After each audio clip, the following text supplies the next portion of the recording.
E trazendo, claro, o fato que também chamou bastante a atenção nesta quinta-feira, que foi a primeira-ministra do Reino Unido que renunciou ao cargo. Liz Truss ficou ali por 6 semanas, o mandato mais curto da história do país.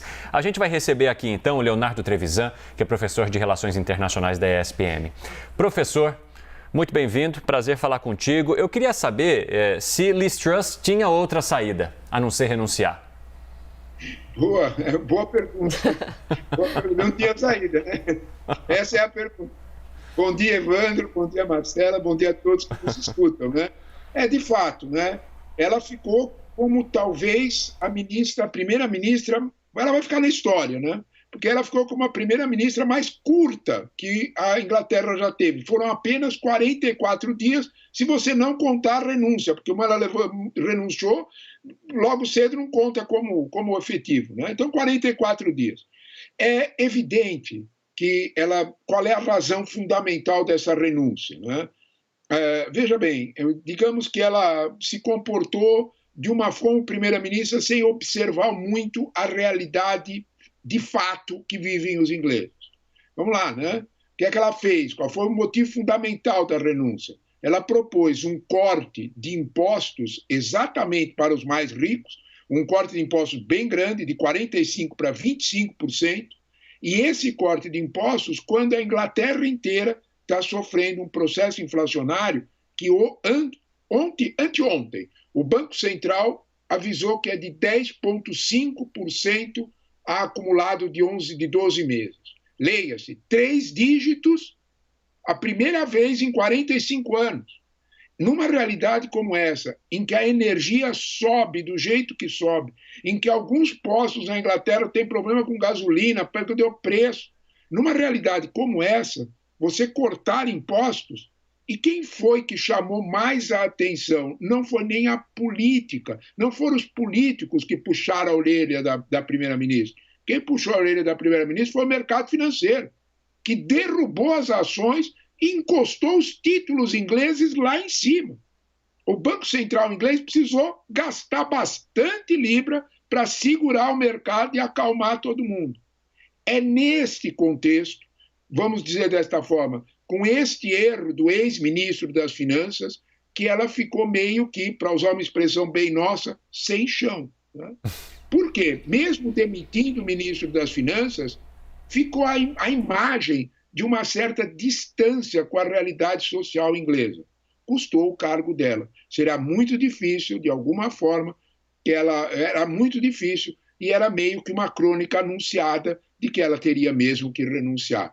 Ficou com a imagem, a primeira-ministra mais breve da história da Inglaterra. Agora, para falar o português claro, né, professor, ela pegou uma bucha gigante, né, no meio de uma crise energética, crise econômica, inflação nas alturas, então o desafio era muito grande.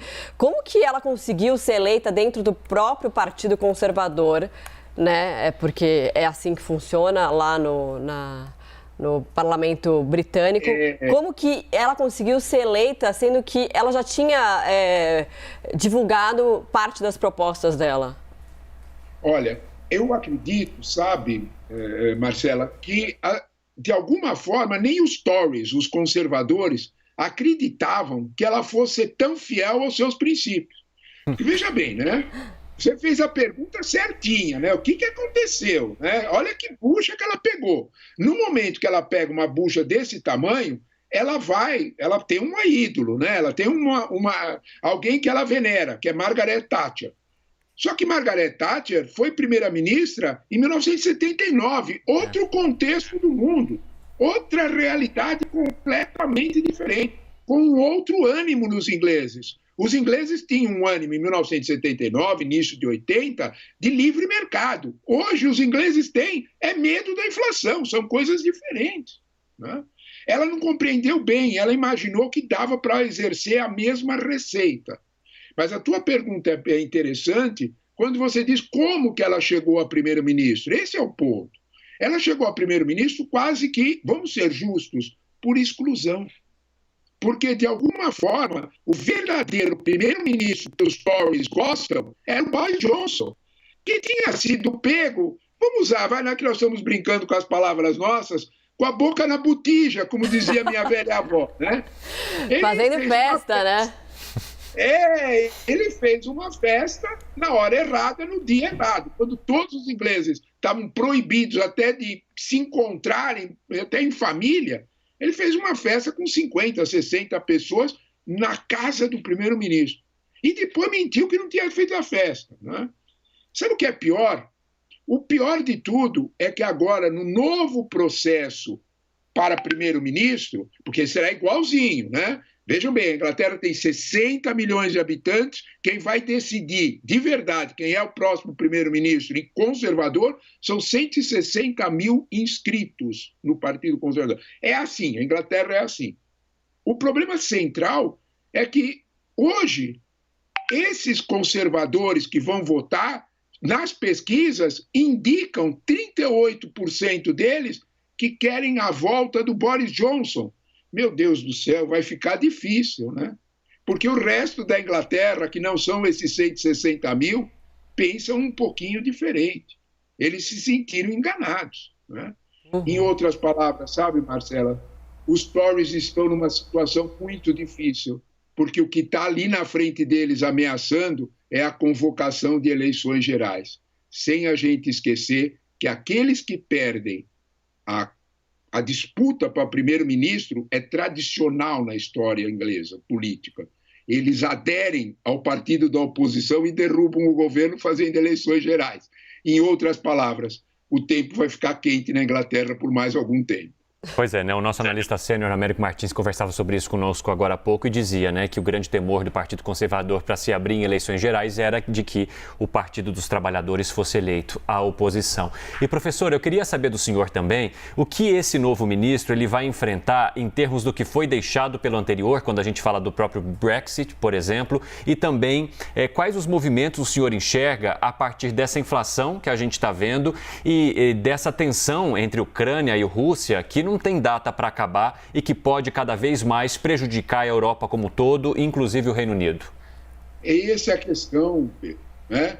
Quais são os próximos problemas? As coisas são tão grandes que a palavra Brexit, observe que coisa interessante, a palavra Brexit saiu da moda. Pouca gente fala em Brexit. Por que saiu da moda? Porque as pessoas têm que sobreviver. Brexit era uma ideia sobre o futuro.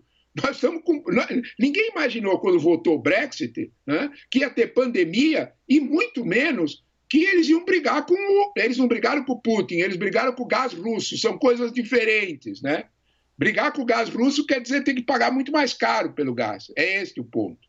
Mais caro o gás, sobe tudo, igualzinho gasolina, né? Então, quando nós olhamos para essa realidade, o primeiríssimo problema do novo primeiro-ministro, seja ele qual for, será equacionar o ano que vem na Inglaterra. Porque o Banco Central inglês já sabe que, para conter a inflação, vai ter que continuar subindo o juro. Quando você sobe o juro, todo mundo sabe, a economia para. A economia diminui, tem recessão. Como é que ela vai jogar nesse quadro? É neste contexto que fica muito preocupante a tradicional posição inglesa de ser muito dura com os russos, a tradicional posição dos Tories, de serem dos conservadores, de serem muito enfáticos com os russos. Enfático com os russos vai querer dizer petróleo mais caro, gasolina mais cara, gás mais caro. É neste contexto que há uma armadilha montada para o próximo primeiro-ministro, seja ele qual for. A armadilha é, essencialmente, preço da energia, preço da inflação, quantidade de inflação e, principalmente, que decisões tomar em relação à tradicional política externa inglesa. Não vai ter vida fácil o próximo primeiro-ministro. Não, mal vai conseguir dormir, coitado. Obrigada, professor. A gente conversou com o Leonardo Trevisan, professor de Relações Internacionais da ESPM. Muito obrigada. Até uma próxima. Um ótimo dia. Um ótimo dia para vocês também. Obrigado pelo convite. Bom dia a todos. Valeu, professor.